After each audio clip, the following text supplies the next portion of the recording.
வணக்கம் நேயர்களே, வெல்லும் சொல் நிகழ்ச்சியில் மீண்டும் உங்கள் அனைவரையும் சந்திப்பதில் மிக்க மகிழ்ச்சி. இன்றைய வெல்லும் சொல் நிகழ்ச்சியில் மதசார்பற்ற முற்போக்கு கூட்டணியின் சிவகங்கை தொகுதியில் போட்டியிடும் காங்கிரஸ் வேட்பாளர் திரு கார்த்தி சிதம்பரம் அவர்களை சந்தித்து பேச இருக்கிறோம். நேயர்களே, உங்கள் சார்பாக திரு கார்த்தி சிதம்பரம் அவர்களை வரவேற்று நிகழ்ச்சிக்கு செல்வோம். வணக்கம் சார். இந்தியாவிலே ஒரு ஒரு ஒரு நட்சத்திர தொகுதியாக உங்களுடைய தொகுதி சிவகங்கை தொகுதி பார்க்கப்படுது. இந்தியா முழுவதும் அறிந்த ஒரு தொகுதி. இந்த தொகுதியை பொறுத்த மட்டும் இப்போ நீங்கள் களமிறங்குறீங்க, உங்களுக்கான வெற்றி வாய்ப்பு எந்த அளவுக்கு இருக்குது? வெற்றி வாய்ப்பு ரொம்பவே பிரகாசமாக இருக்குது. அதற்கு முக்கிய காரணம் எங்களுடைய கூட்டணி பலம், மத்திய மாநில அரசு மேலே இருக்கும் அதிருப்தி. இல்லை, கூட்டணி பலத்தையும் தாண்டி இந்த தொகுதியில் உங்களுக்கான வெற்றி வாய்ப்புக்கு அடிப்படை இந்த விஷயம்தான் அப்படின்னு எதை சொல்லுவீங்க நீங்கள்? பப்ளிக் மூடுன்னு ஒன்று இருக்குங்க. எல்லா எலெக்ஷன்லேயுமே பப்ளிக் சென்டிமெண்ட்டுன்னு ஒன்று இருக்குது. எனக்கு இது 11வது தேர்தல். இந்த தேர்தலில் ஒரு கிரவுண்ட் லெவலில் ஒரு சென்டிமெண்ட் ஓடுது. 96லையும் 2004லையும் இருக்கிற மாதிரி ஒரு சென்டிமெண்ட் இங்கே ஓடுது. அது குறிப்பாக ஒரு 3 மீட்டிங் ஒரு திருமயம் சட்டமன்ற தொகுதிக்குள்ளே போகும்போது அது எனக்கு விசிபிளாகவே தெரிஞ்சுது. அது உங்களுடைய எதிர்பார்ப்பு நினைக்கிறேன். ஒரு அண்டர் கரண்ட் ஒரு பிரமாதமாக இருக்குது. 1996 2004 மாதிரி ஒரு பப்ளிக் கிட்ட ஒரு அண்டர் கரண்ட் ஓடுது. அந்த அண்டர் கரண்ட் இந்த மத்திய சர்க்காருக்கு மாற்றணும் அப்படின்னு ஒரு ஸ்ட்ராங் அண்டர் கரண்ட். அதுக்கப்புறம் கூட்டணி பலம் நீங்கள் குறைச்சி மதிப்பிடக்கூடாதுல்ல. 2004 எவ்வளோ ஒரு மகத்தான கூட்டணியை கலைஞர் அமைச்சாரோ அதே போல தானே இப்போ திரு ஸ்டாலின் அவர்களும் ஒரு 2019 ஒரு கூட்டணி அமைச்சர். இல்லை, கூட்டணி அப்படின்னு பார்க்கும் பொழுது, அதாவது திமுக காங்கிரஸ் கூட்டணியை விட அதிமுக பாஜக உள்ளிட்ட கட்சிகளோட அந்த கூட்டணி மிகப்பெரிய கூட்டணியாக தெரியுது. அது தெரியல, அது பெரிய கூட்டணின்னு எப்படி சொல்கிறீங்கன்னு தெரியல. இங்கே இந்த தொகுதியை பொறுத்த வரைக்கும் காங்கிரஸுக்குன்னு ஒரு வாக்கு வங்கி உண்டு. அதை நாங்கள் தனியாக நிற்கும் போதே ப்ரூவ் பண்ணியிருக்கோம். ஜெய்காட்டி கூட எங்களுக்குன்னு ஒரு வாக்கு வங்கி இருக்குது. மற்ற தொகுதிகளை விட இங்கே ஒரு guaranteed minimum guaranteed vote bank Congress பார்ட்டிக்கு இருக்குது. அதுக்கு மேலே டிஎம்கே இருக்குது. அதுக்கப்புறம் பப்ளிக் சென்டிமெண்ட்டும் இருக்குது. நீங்கள் தனித்து களமாக காணும் பொழுது அந்த காங்கிரஸுக்கான தனி செல்வாக்கை பார்க்க முடியல. கண்டிப்பாக பார்த்தேன். நீங்கள் சரியாக படிக்கலன்னு நினைக்கிறேன் ரிசல்ட்டை. இந்த தொகுதி தான் தமிழ்நாட்டிலேயே கன்னியாகுமரிக்கு அடுத்து தனித்து நின்ன தொகுதிகளில் அதிக வாக்கு, 1.25 லட்சம். அதனால் இதை நீங்கள் அதை எப்படி சொல்கிறீங்க? நீங்கள் ஸ்டாட்டிஸ்டிக்கலாக படித்து பார்க்கணும். மற்ற தொகுதிகளில் விடலாம் 3-4 மடங்கு கூட ஓட்டில் இங்கே வாங்கணும். ஸோ உங்களுடைய வெற்றி வாய்ப்பு பிரகாசமாக இருக்கிறதா? நிச்சயமாக. தமிழ்நாட்டில் என்னை பொறுத்த வரைக்கும் நேற்று கீழே களத்தில் இறங்க தான் அந்த சென்டிமெண்ட் இன்னும் வெளிப்படுது. என்னை பொறுத்த வரைக்கும் அதுதான் 96 2004 மாதிரி இருக்கும் தான் நான் முழுமையாக நம்புகிறேன். திரு கார்த்தி சிதம்பரத்தை பொறுத்த மட்டும் பொதுமக்கள் அணுகிறதுல அவ்வளவு ஈஸியாக அணுக முடியாது அப்படிங்கிற ஒரு குற்றச்சாட்டு நான் சொல்லலை, உங்களுடைய எதிர் வேட்பாளர் ஹெச் ராஜா சொல்கிறார். இது ஒரு அர்பன் மித்து. இது சும்மா ஏதாவது சொல்கிறதுக்காக என்கிட்ட பழகாமல் என்கிட்ட பேசாமல் என்னை அணுகாமல் இருக்கவங்க சும்மா என்னுடைய லாஸ்ட் சர்நேமை பார்த்துட்டு இவங்களை அணுக முடியாதுன்னு சொல்கிறாங்க. ஏன்னா என் கூட கூட்டணி ஒரு பிரச்சார கூட்டத்துக்கு வாங்க, இல்லைன்னா ஒரு நாள் எலெக்ஷன் இல்லாத டைமில் நான் இங்கே தொகுதியில் நான் சுற்றுப்பயணம் சேரும்போதோ மற்ற மாவட்டத்தில் சுற்றுப்பயணம் செய்யும்போது பாருங்கள் எத்தனை பேர் எனக்கு தெரியுது, எத்தனை பேர் என் கூட பழகிறாங்கன்னு பாருங்கள். இது ஒரு மேலோட்டமாக ஒரு ஒரு ஒரு ஒரு ஒரு சூப்பர்ஃபிஷியல் விமர்சனம் தான் ஒழிய இது ஒன்றும் நான் சீரியஸாக எடுத்துக்கிறதே இல்லை. ஆனால் என் கூட பழகிறவங்க எல்லாருக்குமே நல்லா தெரியும் நான் எப்படி பழகுவேன், எப்படி இருப்பேன் அப்படின்னு எல்லாருக்குமே நல்லா தெரியும். அதனால் இது இதுக்கு போய் இது என்னுடைய செயல்பாடு தான் இதுக்கு பதிலே தவிர இதுக்கு போய் உங்கள் பேட்டியில் நான் ஒரு பதில் சொல்கிறது ஒன்றும் பதிலே கிடையாது. நீங்கள் வாங்கலாம், என் கூட வாங்க, ஒரு கூட்டத்துக்கு வாங்க, இல்லை எலெக்ஷன் இல்லாத சமயத்தில் என் கூட்டத்துக்கு வாங்க, பாருங்கள் எப்படி என் கூட எல்லோரும் இருக்காங்கன்னு பாருங்களேன். இல்லை, தேர்தல் காலத்தில் எல்லாம் நெருங்கி பழகிறது வாடிக்கையான விஷயம். தேர்தல் இல்லாத காலத்தில் வாங்க.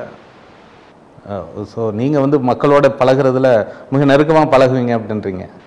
அது மக்கள் தானே சொல்லணும். அது நீங்கள் பழகிறவங்க கிட்ட கேட்கணும், என்னை அணுகினவங்ககிட்ட தானே கேட்கணும். நானே எப்படி சொல்லிக்கிறது? அதாவது உங்களை அணுகியவர்கள் பழகியவர்கள் அவங்ககிட்ட தான் நீங்கள் கேட்கணும். என்னை அணுகி என்னிடம் இந்த ஒரு நல்ல அனுபவம் இல்லாட்டி அவங்க விமர்சனம் பண்ணலாம். ஏன்னா அணுகாதவர்கள் இவர்கிட்ட பழக முடியாதுன்னு சொன்னால் நான் என்ன சொல்கிறதுக்கு? நான் எப்படி பதில் சொல்கிறது? அதுக்கு அண்மையில் சொல்லியிருந்தீங்க பின்லேடன் கூட இவ்வளவு நெருக்கடி இருக்காது அப்படின்னு சொல்லியிருந்தீங்க. அது ஏன் அந்த ஒப்பீடு? பின்லேடனோட ஒப்பீடு சொல்லலை. ஒரு பின்லேடனை எப்படி ஒரு மார்க்ட் மேனாக உலகத்தில் அமெரிக்கா பார்த்துச்சோ, உலகம் பார்த்துச்சோ, அந்த மாதிரி என்னை டார்கெட் பண்ணுறாங்க. என்னை டார்கெட் பண்ணுறதுக்கு என்ன காரணம்? வாரம் எங்கள் அப்பா ஒரு காலம் எழுதுகிறார். இந்த அரசாங்கத்துடைய குறைபாடுகள் குற்றச்சாட்டுகளை எல்லாம் எடுத்து வைக்கிறார். அதுக்கு பதில் சொல்ல முடியல. அவர் எடுத்து வைக்கிற பொருளாதார வாதங்களுக்கு அவங்களால பதில் சொல்ல முடியல. அவர் தான் most vehement critic of the government. இந்த அரசாங்கத்துடைய குறைபாடுகளை, குறிப்பாக இந்த பண மதிப்பு நீக்க திட்டத்திலிருந்து எல்லாத்தையுமே அவர் வந்து ஒரு சுட்டி காட்டிட்டு இருக்கார்.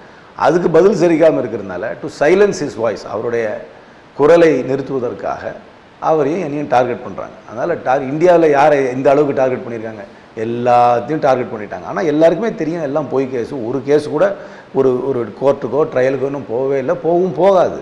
எல்லாமே சும்மா ஒரு கம்ப்ளைண்ட் ஸ்டேஜ்லேயே இருக்கும். நிரூபிக்கப்படாத குற்றச்சாட்டு தான், ஒரு பொய்யான குற்றச்சாட்டம். குற்றப்பத்திரிகையே கூட மாறல, அது குற்றப்பத்திரிகையாகவே மாறல, எல்லாமே குற்றச்சாட்டாகவே தான் இருக்குது. நான் அதனால என்ன வந்து என்னுடைய அஃபிடவிட் எடுத்து படித்து பாருங்கள். ஏன்னா எலெக்ஷன் கமிஷனில் நான் அஃபிடவிட்டில் எல்லாம் போட்டு தான் ஆகணும். இப்போ வந்து ரொம்ப டீட்டெயில்டாக போடணும். அஃபிடவிட் இப்போ பப்ளிக் டொமைனில் இருக்கும். வெப்சைட் எலெக்ஷன் கமிஷனோட வெப்சைட்லேயே போட்டிருப்பாங்க, எடுத்து பாருங்கள். அதில் போட்டிருப்பாங்க கிளியராக, என் மேலே எந்த கேஸும் இல்லைன்னு போட்டிருப்பேன். அது எல்லாரும் கேட்குறது வேப்பா இருக்குது, என்னங்க நீங்கள் உங்கள் மேலே கேஸே இல்லை. நிஜமாவே என் மேலே எந்த கேஸும் கிடையாது. கேஸ்னால் என்ன, ஒரு கோர்ட் அதை எடுத்துக்கிட்டு அது மேலே வந்து உன் மேலே இதான் குற்றச்சாட்டு, அதுக்கு நீ பதில் சொல்லுன்னு சொல்கிற வரைக்கும் அது கேஸே கிடையாது. அந்த மாதிரி எந்த கேஸுமே இல்லையா என் மேலே.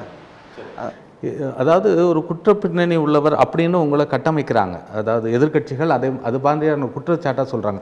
அப்படி இருக்கும்போது இந்த தேர்தலை சந்திப்பது அது உங்களுக்கு ஒரு இது போன்ற குற்றச்சாட்டுகள் ஒரு பின்னடைவாக இருக்காதா? இருக்கு. எல்லாருக்குமே தெரியுங்க என்ன காரணத்துக்காக சொல்கிறாங்கன்னு. யாருக்காவது தானே நானே சொல்கிறேன், என் மேலே கேஸே கிடையாது, நானே அஃபிடவிட் போட்டிருக்கேன். அப்போ அது கரெக்டாக தானே இருக்கணும். அந்த அஃபிடவிட் தப்பாக இருந்தாக்க அது மேலே எல்லோரும் முறையிடலாம். என் அஃபிடவிட்லேயே நான் சொல்லிட்டேன் என் மேலே கேஸ் கிடையாதுன்னு. எல்லாருக்குமே தெரியும் என் மேலே இந்த பொய்யான அபத்தமான குற்றச்சாட்டுகள் வரதுக்கு காரணம் என்ன. எங்கள் அப்பா கேட்குற கேள்விக்கு இந்த நரேந்திர மோடி அரசாங்கத்தால் பதில் சொல்ல முடியல. அது பதில் சொல்ல முடியாதனால அவர் இனிமேல் கேள்வி கேட்காமல் இருக்கிறதுக்கு எங்கள் குடும்பத்தை அச்சுறுத்துறாங்க. அவ்வளோதான். அது எல்லாருக்கும் நல்லா தெரியும், உங்களுக்கும் தெரியும், உங்கள் நேயர்களுக்கும் தெரியும், எல்லாருக்கும் தெரியும்.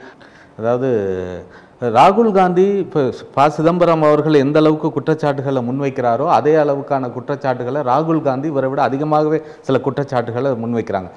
இந்த குற்றச்சாட்டுகள் முன்வைக்கிறதுக்காகத்தான் அந்த மாதிரி கேஸ் எல்லாம் போடுறாங்க அப்படின்னா ராகுல் காந்தி மீதும் வெவ்வேறு வழக்குகள் இல்லை. உங்க அளவுக்கு வந்து அவரை வந்து சிறைக்கு அனுப்புற அளவுக்கான சிறைக்கு வந்து நான் தண்டனைக்காக போல, அதை நீங்க மறந்துடுறீங்க. என்ன தண்டிக்கப்பட்டு நான் ஒன்றும் சிறைக்கு போல, தண்டனை குற்றவாளி அல்ல அப்படின்றது வெளிப்படை விசாரணையில் இருக்கிறது.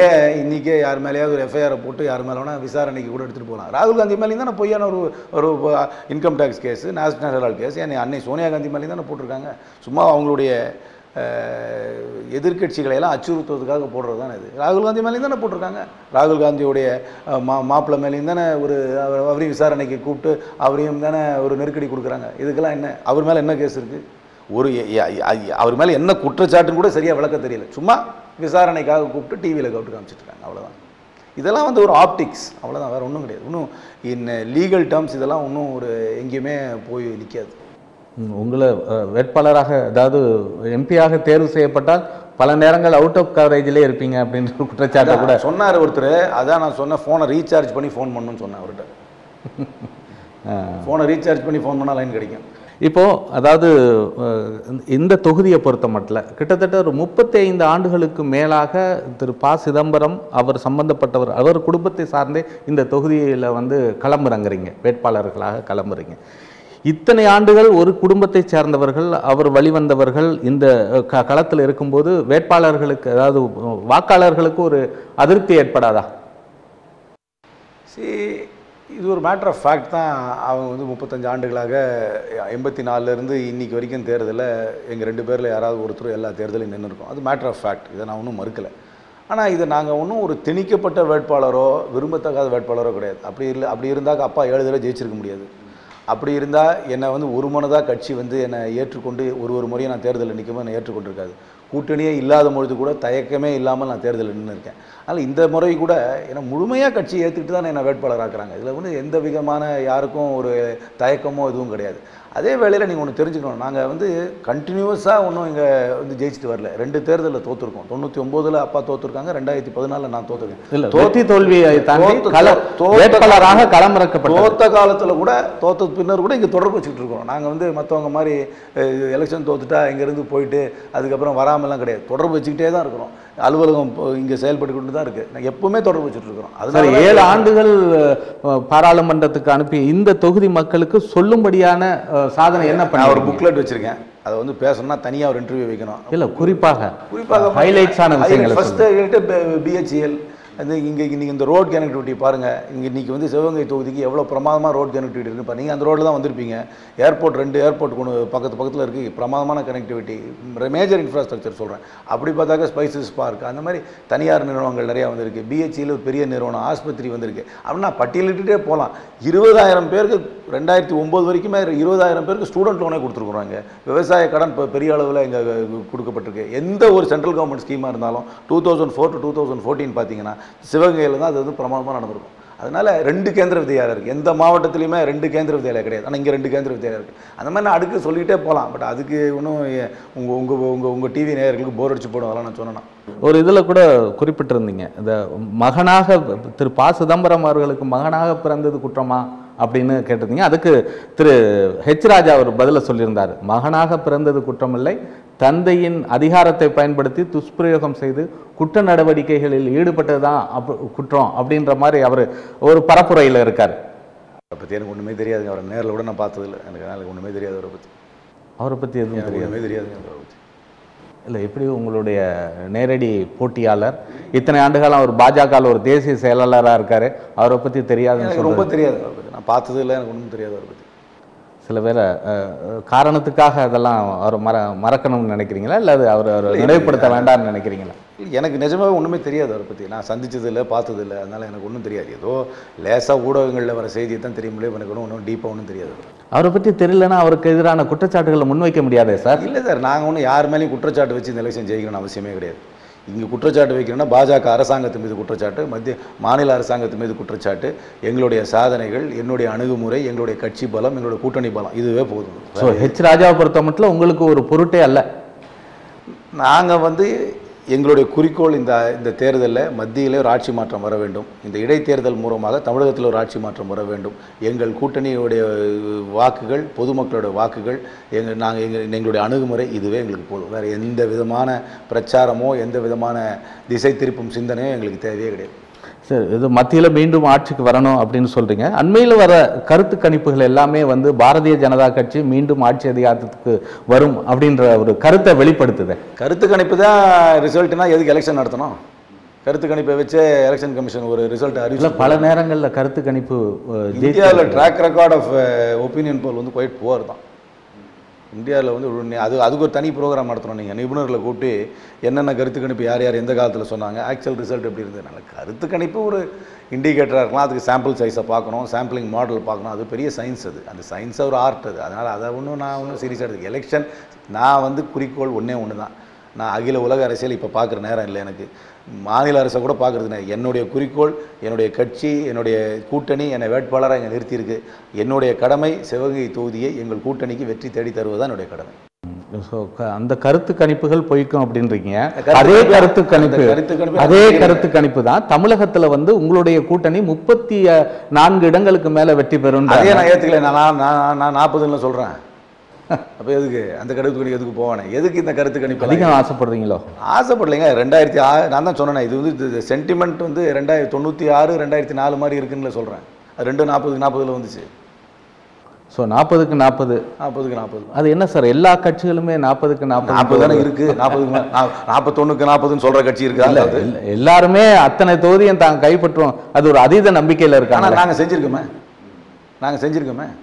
நீங்கள் அது எப்படி நீங்கள் செய்யலன்னு எப்படி சொல்ல முடியும்? அதிமுகவும் செய்திருக்கு சார். 40க்கு 40 இல்லைனாலும் 37 தொகுதிகள் அவங்க வெற்றி பெற்றிருக்காங்க. சரி, இப்போ வந்து நீங்கள் ஸ்பெசிஃபிக்ஸுக்கு போகிறீங்க. ஏன் அதிமுக எங்கள் கூட இருக்கும்போது ஒரு தடவை 40க்கு 40 வந்திருக்கும். ஒரு தடவை 91. அதனால் 40க்கு 40 ஒன்றும் சாத்தியம் இல்லையோ நடக்குதுன்னு சொல்லலையே. நான் கண்ணால் பார்த்து செயல்பட்டு வேலை செய்த 2 தேர்தலில் 40க்கு 40 நான் பார்த்துருக்கேன். அதே சென்டிமெண்ட் தான் இப்போ இருக்குன்னு நான் சொல்கிறேன். என்ன மே மாதம் 23ஆம் தேதி சாயங்காலம் தெரிஞ்சிரு போகுது, அவ்வளோதானே. மத்தியானம் இப்போ கொஞ்சம் ஸ்லோவாக கவுண்ட் பண்ணுவாங்க. அது என்ன ஒரு எல்லா தொகுதியும் அறிவித்ததுக்கு அப்புறம் சிவகங்கை தொகுதி மட்டும் அறிவிக்கிறதுல தாமதம்? அது அங்கே என்ன நடந்தது? இன்னும் இது வந்து இன்னும் பல பேர் அது வந்து ஏதோ பெரிய இல்லை, மற்றவர்கள் சொல்றதை விட சம்பந்தப்பட்ட திரு கார்த்தி சிதம்பரம் அவர்கள் சொல்லணும். காங்கிரஸ் கட்சி ஒரு தேசிய கட்சி. ஃபேஸஸில் தான் கேண்டிடேட் அனௌன்ஸ் பண்ணுவாங்க. ஏன்னா நாங்கள் கன்னியாகுமரியிலேருந்து காஷ்மீர் வரைக்கும் கேண்டிடேட் அனௌன்ஸ் பண்ணோம். ஒரு நாளைக்கு 20 பேர் அனௌன்ஸ் பண்ணுவாங்க, இன்னொரு நாளைக்கு 30 பேர் அனௌன்ஸ் பண்ணுவாங்க. சிலர் வெள்ளிக்கிழமை சாயங்காலம் அனௌன்ஸ் பண்ணாங்க, சிலர் சனிக்கிழமை ஞாயிற்றுக்கிழமை அனௌன்ஸ் பண்ணாங்க, அவ்வளோதான். ஆனால் எல்லாருமே திங்கக்கிழமை தான் வேட்புமனு தாக்கல் செய்யணும். இதில் ஒன்றும் தாமதமும் கிடையாது. ஒரு ஒரு ஒரு பின்னாடியில் இதில் உள்ளே போய் பார்க்குறதுக்கு ஒரு ஸ்டோரியும் ஒன்றும் கிடையாது.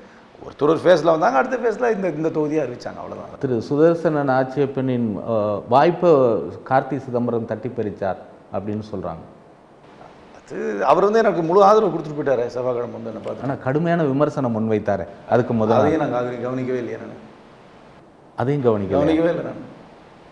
ஸோ இதெல்லாம் கவனிக்கலைன்னா அப்புறம் அரசியலில் என்னுடைய ஒரே கவனிப்பு மக்களை போய் சந்திப்பது தான். எனக்கு என்னென்ன கவனிக்கிறேன்னு நான் சொல்கிறேன். நான் எதை கவனிக்கல நீங்கள் இது பண்ணிக்கலாம், நான் எதை கவனிக்கிறேன்னு சொல்கிறேன். பண மதிப்பு நீக்கத்தால் பல பேர் துன்பம் அடைகிறார்கள், தொழில் முடங்கி கிடக்கிறத நல்லாவே கவனிக்கிறேன். ஜிஎஸ்டி குழப்பமான ஜிஎஸ்டியால் பிஸ்னஸ் ரொம்ப டவுன் ஆகி வேலை வாய்ப்பு குறைஞ்சிருக்குன்றதை கவனிக்கிறேன். கேபிள் டிவி ப்ரைஸ் கூடி போச்சுன்றதை கவனிக்கிறேன். பெட்ரோல் ப்ரைஸ் கூடி போச்சுன்றதை கவனிக்கிறேன். கேஸ் விலை கூடி போச்சுன்றதை கவனிக்கிறேன். சிறுபான்மையரிடம் இருக்கும் அச்சத்தை கவனிக்கிறேன். இதெல்லாம் நான் கவனிக்கிறேன். இதெல்லாம் நீங்கள் கேட்க மாட்டேங்கிறீங்களே. இதெல்லாம் நான் இதெல்லாம் என்னென்ன கவனிக்கிறேன்னு கேட்டிங்களோ இதெல்லாம் நான் கவனிக்கிறேன். இப்போ கூட அதாவது தேர்தல் அறிக்கையில் திரு ராகுல் காந்தி பல்வேறு விஷயங்களை முன்வைத்திருக்கிறார். அதில் குறிப்பாக மாதம் 6,000 ரூபாய், ஆண்டு 72,000 ரூபாய் குறைந்தபட்ச வருமானத்துக்கான உத்தரவாதம், இதெல்லாம் அவர் சொல்கிறார். இது வந்து சாத்தியமில்லாத விஷயங்களை தேர்தல் பரப்புரைக்காக வெற்றி பெறணும் அப்படிங்கிறதுக்காக ஏதேதோ ஒன்று சொல்லி வெற்றி பெறணும் அப்படிங்கிற ஒரு முயற்சியில் ராகுல் காந்தி இருக்கு.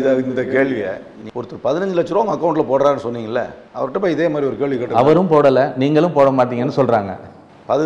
அவர் பெரிய பொய் சொல்கிறாரு, நாங்கள் சின்ன உண்மையை சொல்கிறோம். நீங்கள் வேணால் எழுதி வச்சுங்க. 20% மக்கள் வறுமை கோட்டு கீழே இருக்கவங்களுக்கு 6,000 ரூபா பணம் மாதம் குடும்ப தலைவி அக்கௌண்ட்டுக்கு போய் சேரும். இது உத்தரவாதம். இது காங்கிரஸ் கொடுக்குற கேரண்டி. காங்கிரஸ் முன்னாடி சொன்னதெல்லாம் செஞ்சுருக்கு. 100 நாள் வேலைவாய்ப்பு திட்டத்தை கொண்டு வந்தது காங்கிரஸ். விவசாய கடனை ரத்து செஞ்சது காங்கிரஸ். கல்வி கடனை கொண்டு வந்தது காங்கிரஸ். இந்த 3 தேர்தல் முடிஞ்ச உடனே முதல் வேலையாக விவசாய கடனை ரத்து செய்வேன்னு சொன்னார் ராகுல் காந்தி, உடனே செஞ்சார். அதனால் சொன்னதை செய்யும் கட்சி காங்கிரஸ். வறுமை கோட்டு கீழே இருக்கிற 20% மக்களுக்கு கண்டிப்பாக எழுதி கொடுக்குறேன், பாண்டு பேப்பரில் வேணால் எழுதி கொடுக்குறேன். காங்கிரஸ் கட்சி உத்தரவாதம் கொடுக்கிறது. 6,000 ரூபா மாதம் போய் சேரும், குடும்ப தலைவியோட அக்கௌண்ட்டுக்கு போகும். முன்னாடி 100 ரூபா இருந்தது கேபிள் டிவி சேனல், இப்போ வந்து ஒரு பேக்கேஜையும் சேர்த்து வாங்கணும்னாக்கா 400 ரூபா ஆகிடுது. ஸோ உங்கள் ஆட்சி நீங்கள் ஆட்சி அதிகாரத்துக்கு வந்ததுக்கு அப்புறம் அதெல்லாம் மாற்றிடுங்க. கண்டிப்பாக கேபிள் டிவி விலை குறையுங்க. கேபிள் டிவி விலை இது வந்து ஒரு 3 எதை சொன்னால் மக்கள் வாக்களிப்பாங்கன்னு இல்லைங்க, மனதை புரிஞ்சுட்டு பேசுகிறேன். நான் நெருங்கி பழகிறதுனால எனக்கு தெரியுது எதெல்லாம் ப்ரெஷர் பாயிண்ட்ஸ்னு தெரியுது, எதெல்லாம் அவங்களுக்கு வந்து முக்கியம் தெரியுது, எதெல்லாம் எனக்கு முக்கியம் தெரியுது. நேற்று அவர் சொன்ன அறிவிப்புக்கும் மக்களுக்கும் சம்மந்தமே இல்லை எனக்கு தெரியுது. நேற்று 7,500 பேரை நான் நேரில் சந்தித்தேங்க. நேற்று 7,500 பேரை சந்தித்தேன். எனக்கு தெரியும் அவங்களுடைய மனநிலை என்னென்ன பிரச்சனைகள். நீங்கள் உங்கள் கட்சிக்காரங்களும் கூட்டணி கட்சிக்காரங்களையும் சந்திச்சிருப்பீங்க. அவங்களும் மக்கள் தானே, அவங்க மக்களுடைய மனநிலை அவங்க உங்களுடைய ஆதரவாளர் சார். எல்லாம் என்ன பார்க்குறவங்க எல்லாரும் ஆதரவாளராக இருந்தாலும் அவங்களும் பல பேரோட பழகிறாங்க. Unless you have human contact, unless you meet people, எப்படி தெரியும் அவங்க என்ன மக்கள் மனநிலை. கேபிள் டிவி விலை ஒரு மைய பிரச்சனை இந்த தேர்தல். நீங்கள் ஒத்துக்கிறீங்களோ இல்லையோ எனக்கு தெரியும், கேபிள் டிவி விலை ஒரு மைய பிரச்சனை. இல்லை, நேற்றைய அந்த சோதனை வெற்றி அடைஞ்சது வந்து அது பாஜகவுக்கான இதை யாரும் சொந்தம் கொண்டாட முடியாது. காங்கிரஸ் வந்து இதற்கு உரிய அனுமதியே வழங்காத நிலையில் நாங்கள் வந்து இதை வெற்றிகரமாக அதை சோதித்து பார்த்து இது பண்ணியிருக்கோம் அப்படின்னு பிரைம் மினிஸ்டர் எதுக்கு எடுத்தாலும் நேருவை திட்டுறாரு, எதுக்கு எடுத்தாலும் பண்டிட் ஜவஹர்லால் நேருவை திட்டுறாரு. இஸ்ரோ அமைச்சது அரசியல். இது வந்து ஒரு சயின்டிஃபிக் அட்வான்ஸ்மெண்ட்னா நான் இன்னைக்கு நான் பண்ணுற ஆராய்ச்சியை அது மேலே தான் இன்னொருத்தர் அடுத்த ஆராய்ச்சி பண்ண முடியும். காலங்காலமாக நான் இந்தியா இஸ்ரோ பண்ணுறதை இவங்க பண்ணியிருக்காங்களே ஒழிய இவங்களுக்கெல்லாம் ஒரு வெற்றி கிட்டிலாம் சொல்கிறதெல்லாம் ஏற்றுக்கவே முடியாது. இது வந்து நேற்றே அது வந்து நேற்று அவருடைய அறிவிப்பு தப்பாக நினச்சிக்காதீங்க, ஒரு வெத்துப்பட்டாசு அறிவிப்பு தான் அது. நாங்கள் சொன்ன 6,000 ரூபா ஒரு மகளிர் குடும்ப தலைவிக்கு போய் சேரும்னு சொன்னோன்னா அவர் ஏதாவது ஒரு அறிவிக்கணுன்றதுக்காக வெத்துப்பட்டாசு அறிவிப்பு, அவ்வளோதான். அது ஒன்றும் இதுக்கும் மக்களுக்கும் எந்த விதமான சம்மந்தமும் கிடையாது, இதுக்கும் இந்த தேர்தலுக்கும் எந்த விதமான சம்மந்தமும் கிடையாது. தமிழகத்தை பொறுத்த மட்டும் திமுக ஒரு தேர்தல் அறிக்கையை வெளியிட்டிருக்கு. இதுவும் ஒரு மாநில அரசு செய்ய வேண்டியதை தாண்டிய விஷயங்கள் வந்து அந்த தேர்தல் அறிக்கையில் இருக்கு, சாத்தியமில்லாத விஷயங்கள். இது வந்து முழுக்க வாக்காளர்களை ஏமாற்றுகிற ஒரு சொல்கிறேன். அவங்களுடைய ஆஸ்பிரேஷன்ஸ் அவங்க சொல்கிறாங்க. கடைசியில் என்ன மாதிரி கவர்மெண்ட் ஃபார்ம் ஆகுது, அவங்க என்ன அங்கம் வகிக்கிறாங்க, அப்புறம் தான் அதெல்லாம் வந்து கொண்டு வரும். கோலிஷன் கவர்மெண்ட் வந்தால் எல்லாருடைய கலெக்டிவ் விஸ்டம், எல்லாருடைய கலெக்டிவ் தாட்ஸு, எல்லாருடைய கலெக்டிவ் ஆஸ்பிரேஷன்ஸ் சேர்ந்து தான் வரும். இதில் ஒன்றும் தப்பு கிடையாது. We are a federal state. அதில் நான் வந்து சந்தேகமே படலை. நான் வந்து வேறு யூனியன் ஆஃப் ஸ்டேட்ஸ், வேறு ஃபெடரல் ஸ்டேட். மாநில கட்சிகளுடைய ஆசாபாசங்களை நிச்சயமாக கருத்தில் கொண்டு தான் மத்திய சர்க்கார் செயல்பட வேண்டும் என்பதில் நான் ஆழமான சிவகங்கை தொகுதியை பொறுத்த மட்டும் வெற்றி என்பது உங்களுடைய இலக்கு. ஆனால் அது அந்த அந்த இலக்கு மட்டுமல்ல, உறுதி. அது உங்கள் நம்பிக்கை. என்ன எவ்வளவு வாக்குகள் வித்தியாசத்தில் அந்த எப்படி தெரியும், எவ்வளோ பர்சன்டேஜ் போலிங் ஆகுது, இதெல்லாம் யார் சொல்ல முடியும்? நான் என்ன அதெல்லாம் தெரிஞ்சிருந்தால் நான் என்ன எப்படி இருக்க முடியும்? அதெல்லாம் எனக்கு தெரியாதுங்க, எனக்கெல்லாம் சொல்ல தெரியாது. எங்களுக்குன்னு ஒரு வாக்கு வங்கி இருக்குது, கூட்டணி கட்சிகளுக்கு ஒரு வாக்கு வங்கி இருக்குது, அதே மாதிரி பப்ளிக் சென்டிமெண்ட் இருக்குது. அதனால் ஒரு கணிசமான வெற்றி, கம்ஃபர்டபுள் வெற்றி இருக்கும்னு முழுமையாக நம்புகிறேன். தமிழக அரசின் செயல்பாடுகள் உங்கள் பார்வையில் எப்படி? இது வந்து ஒரு அதிமுகவனே நான் கன்சிடர் பண்ணுறதில்ல இந்த பார்ட்டியை. இது வந்து உண்மையான எம்ஜிஆர் விசுவாசிகளும் உண்மையான ஜெயலலிதா விசுவாசிகளும் இந்த கூட்டணியை ஏற்றுக்கவே இல்லை. இதை வந்து நான் தான் வேடிக்கையாகவே சொன்னேன். It is no more ADMK, it is MODMK. இதுக்கு இந்த அரசாங்கத்தில் இருக்கவங்க யாருக்கும் மக்கள் வந்து அவங்க எம்எல்ஏவாக வந்திருந்தா கூட அவங்களுக்கு வாக்களித்து தேர்தலில் ஜெயிச்சாங்கன்னு ஏற்றுக்க முடியாது. இந்த வாக்கு எல்லாமே ஜெயலலிதாவுக்காக வாக்களித்தது தான். ஜெயலலிதா முதலமைச்சர் ஆகுன்றதுக்காக அவங்க வாக்களித்து அவங்க வந்து ஆட்சிக்கு வந்தாங்க.